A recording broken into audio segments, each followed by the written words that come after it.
It's the fastest growing tech hub, a city leading in IT innovation, a hotspot for VCs. India's beloved tech city, Bangalore. Now the city ranks second after Beijing on the list of top technology hubs in the Asia-Pacific region. For many years, Bangalore is number one in India's innovation index. It is an inclusive city. To many, the future of technology doesn't lie in Silicon Valley, but in places like Bangalore. Recent evidence suggests that this is already happening, as emerging economies like India's make up almost 60% of global GDP.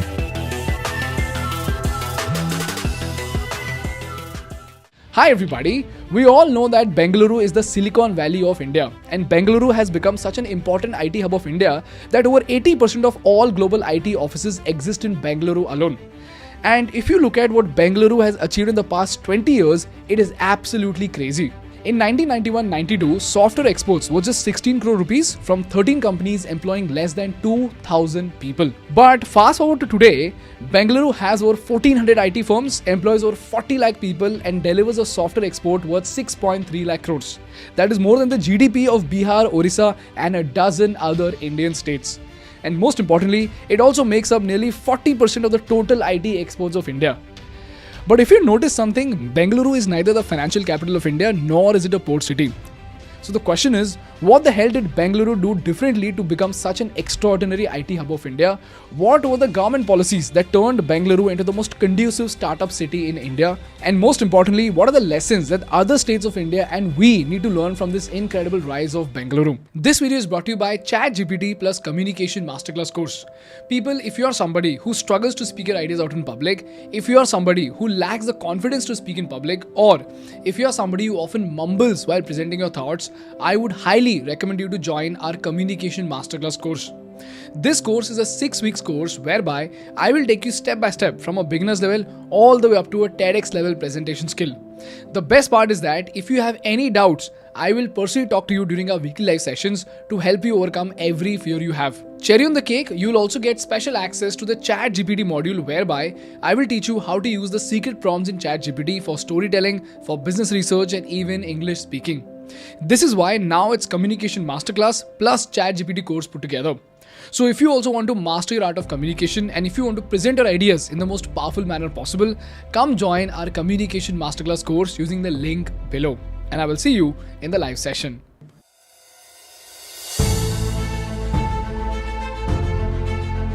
Now people, when we speak of Bangalore, most people think Bangaluru's greatness started with the IT boom of India in the 1990s.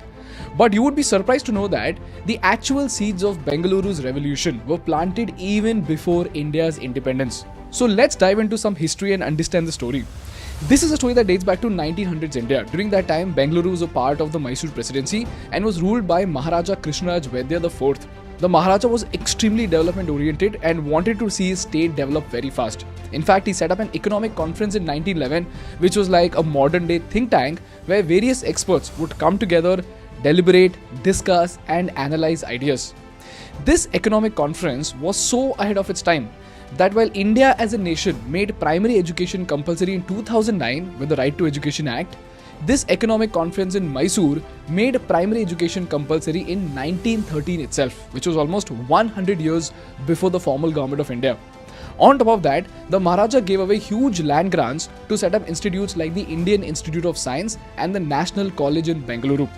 And if you look at the impact of these developments, in 1951, while India's literacy rate was just 18.3%, Bangalore had a literacy rate of 43%. This was the first factor that led to the rise of Bangalore, which is education. So if education is strong, talents are skilled, and if talents are skilled, industries come and economic opportunities arise. And this is where the second pillar of Bangalore's growth came in, which is public industry. In the years after the independence, because Bangalore had great talent and literacy rate, the national government established some of the country's biggest public sector factories in Bangalore. This included Indian Telephone Industries, Hindustan Aeronautics Limited, Bharat Electronics and even Bharat Heavy Electricals Limited. And also, unlike the partition regions, Bangalore was far away from all the adverse events happening in the country. So it became all the more ideal to set up industries. In fact, at one point, out of the 77 R&D organizations in India, 40 existed only in Bangalore.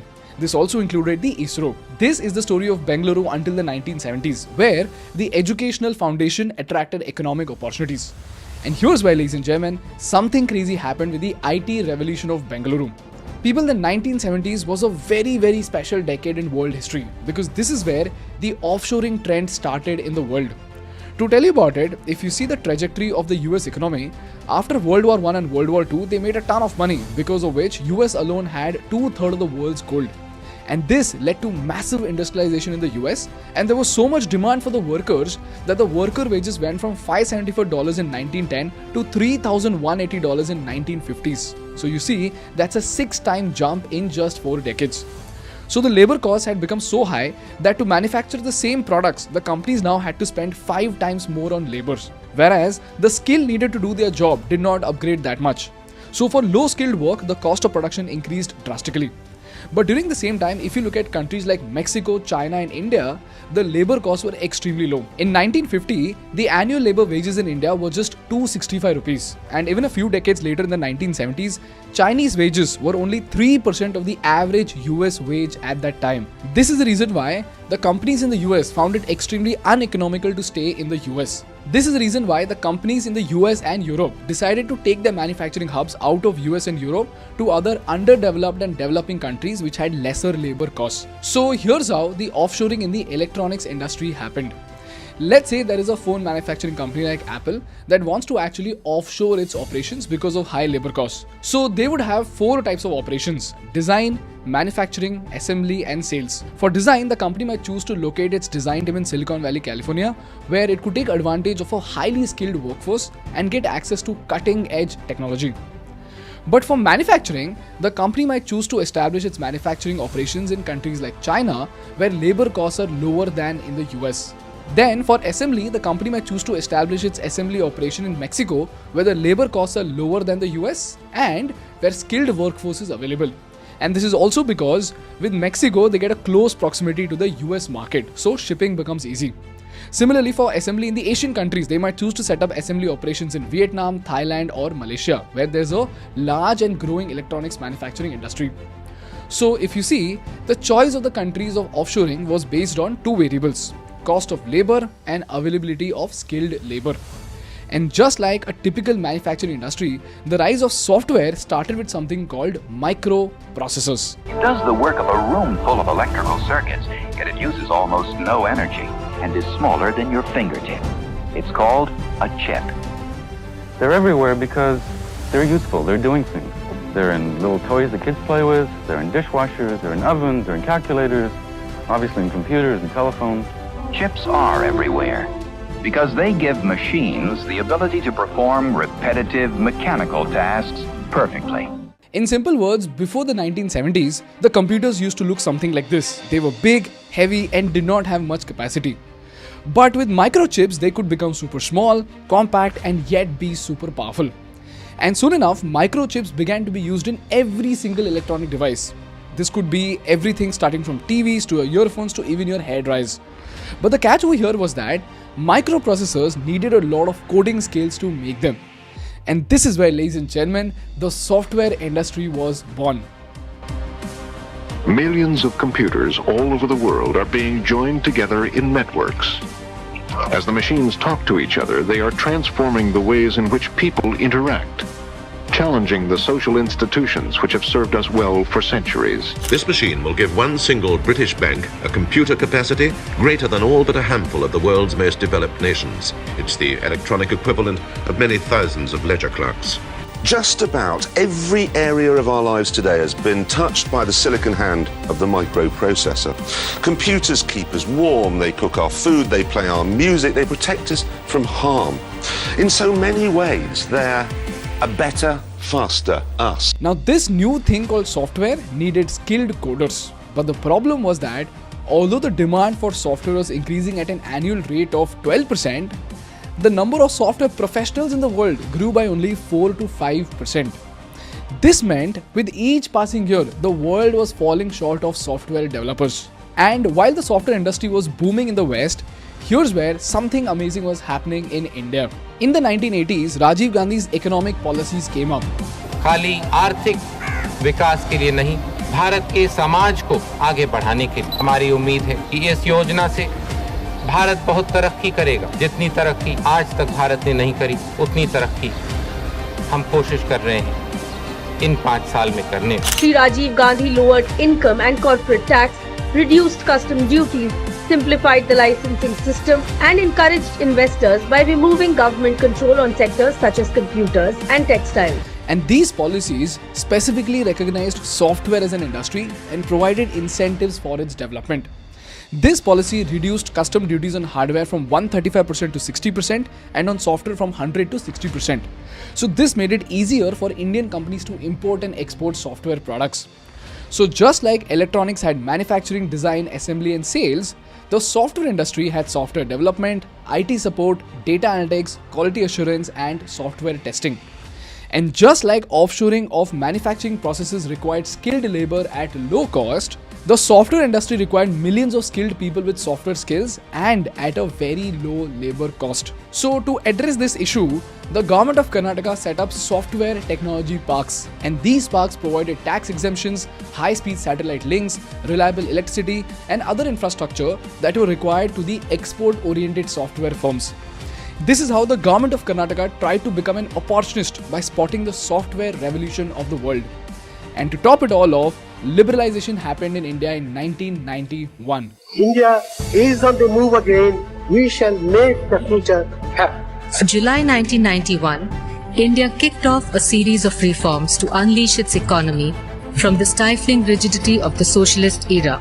Our markets were opened to the world, with ease of doing business being made paramount not just for foreign companies but also Indian entrepreneurs. We got government off the backs of India's entrepreneurs. We introduced more competition.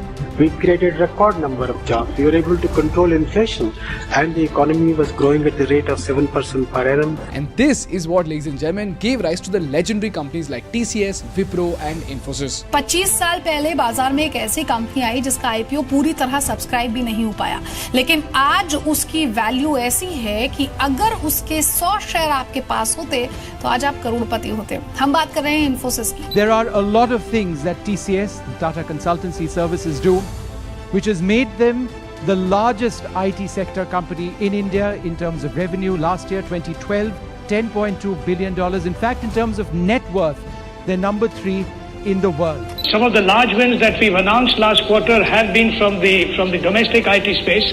It's a place where we are very strong, where we offer completely end-to-end IT outsourcing proposition to customers, and it's a place where we have a track record in terms of really continuously winning in terms of strong, large, impactful and innovative deals. And you know what?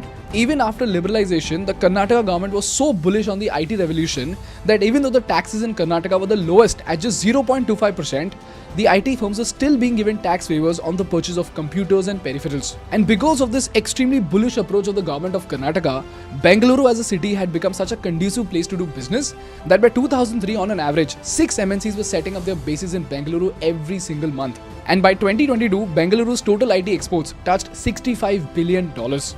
This is how Bangalore became the IT hub of India. And then, these software engineers went on to become entrepreneurs who built incredible companies like Flipkart, Cred and Zerodha.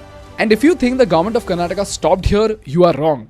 Because this is where Bangalore started to walk on the footsteps of Israel to become the startup city of India. And for those who don't know, here's a glimpse of Israel, the iconic startup nation of the world. Israeli high-tech has made a mark on the global scene, far in excess of the country's size. Ynet has reported Tel Aviv is the world's #2 city for tech startups, behind only Silicon Valley in the United States. With privatization and liberal economics came foreign investment. Intel, Motorola, and many others moved in during the 1980s, paving the way for the tech economy. Now, if you remember from our Israel case study, the reason why Israel became the startup nation of the world is because the government of Israel implemented policies with 3 critical attributes. Number 1, they decreased taxes and eliminated all barriers to entry for startups. Number 2, they set up incubators by themselves for new age startups to prepare them for funding. And lastly, the Israeli government itself either provided direct funding or invested in these startups as investors to provide them with credibility. And guess what? Just like the Israeli government, the Karnataka government hit out a final masterstroke with the Karnataka Startup Policy in 2015 with a vision to stimulate the growth of 20,000 tech startups by 2020 and provide them with 2,000 crores in funding. Long story short, for this policy, the government created 50 incubators in tier 2 cities and provided financial supports to startups up to 3 lakh rupees per project. In addition to that, reimbursement of VAT and later GST was given for the first 3 years, and even the cost of filing a patent application was reimbursed to lower the barrier to entry of intellectual property registrations for these startups. And because of all these policies and initiatives, out of the $41.7 billion in funding raised by Indian startups in 2021, Bangalore alone accounted for 62% of the total funds raised by Indian startups that year. This is how Bangalore became the best startup ecosystem in India and the 8th best startup ecosystem in the world. And today, Bangalore houses 40 out of the 104 unicorns in India, and 3 out of the 4 decacorns in India are only in Bangalore. This is how crazy the story of Bangalore is. And this brings us to the last and the most important part of the episode, and that are the lessons that we and the policymakers need to learn from the incredible rise of Bangalore. Lesson number 1. Education is the most important social indicator that will give you the maximum economic benefit in the long run. In this case, while the formal Indian government recognized the importance of compulsory education in 2009, it was a visionary like Maharaja Krishnaraja Vadiyar who laid the foundation with education, which attracted economic growth for Bangalore. Lesson number 2. Just like a business must always look for the next big thing in the market, the government of a state and a country must actively be in the pursuit of the next big economic wave. In this case, while other states were focused on manufacturing, the government of Karnataka tapped onto the booming electronics and IT wave of the 1980s, eventually becoming the IT powerhouse of India. And last and most importantly, after capitalizing on the first wave of opportunities, the current and the future governments need to keep on upgrading themselves to stay on top of the wave. In this case, while the Maharaja laid the foundation for education, the 1980s Karnataka government tapped on the electronics wave, the 1990s government tapped on the IT wave, and the 2015 government tapped on the startup wave. And even today, the government of Karnataka is as active as ever to turn its state into the most conducive state for startups. So the moral of the story over here is that it's not one leader, one visionary, but a consistent process of ideation, execution and evolution of economic and public policies that turned Bangalore into an iconic startup city of India. That's all from my side for today, guys. If you learned something valuable, please make sure to hit the like button in order to make YouTube Baba happy. And for more such insightful business and political case studies, please subscribe to our channel. Thank you so much for watching. I will see you in the next one. Bye bye.